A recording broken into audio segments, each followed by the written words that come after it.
শ্রবণ মঙ্গলম শ্রীকৃষ্ণ শরণম।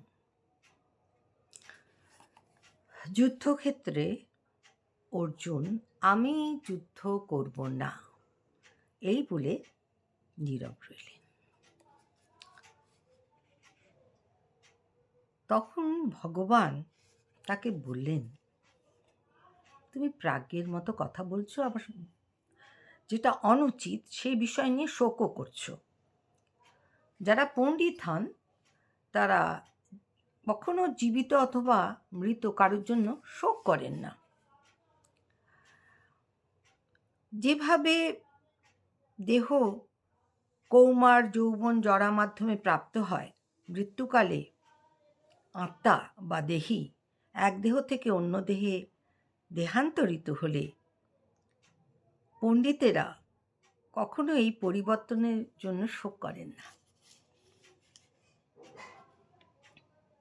যেমন শীত এবং গ্রীষ্ম যাওয়া আসা করে, তেমনি ইন্দ্রিয়ের সঙ্গে বিষয়ের সংযোগেই অনিত্য সুখ ও দুঃখের অনুভব হয়।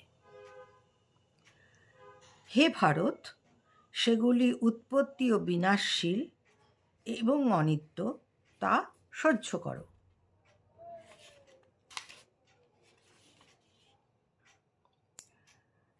তিনি বললেন, ভগবান বললেন, পুরুষ শ্রেষ্ঠ, যে জ্ঞানী ব্যক্তি সুখ দুঃখকে সমজ্ঞানে শীত গ্রীষ্মের মতো মনে করেন, তিনি মোক্ষ লাভের অধিকারী। আর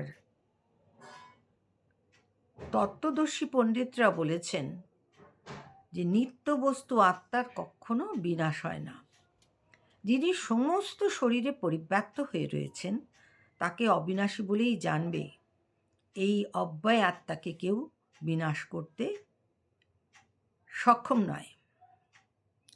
অতএব হে ভারত, শাস্ত্রবিহিত স্বধর্ম পরিত্যাগ না করে যুদ্ধ করো। আজ এই পর্যন্ত। শ্রীকৃষ্ণ, ভগবান শ্রীকৃষ্ণ অর্জুনকে নানাভাবে বোঝাচ্ছেন।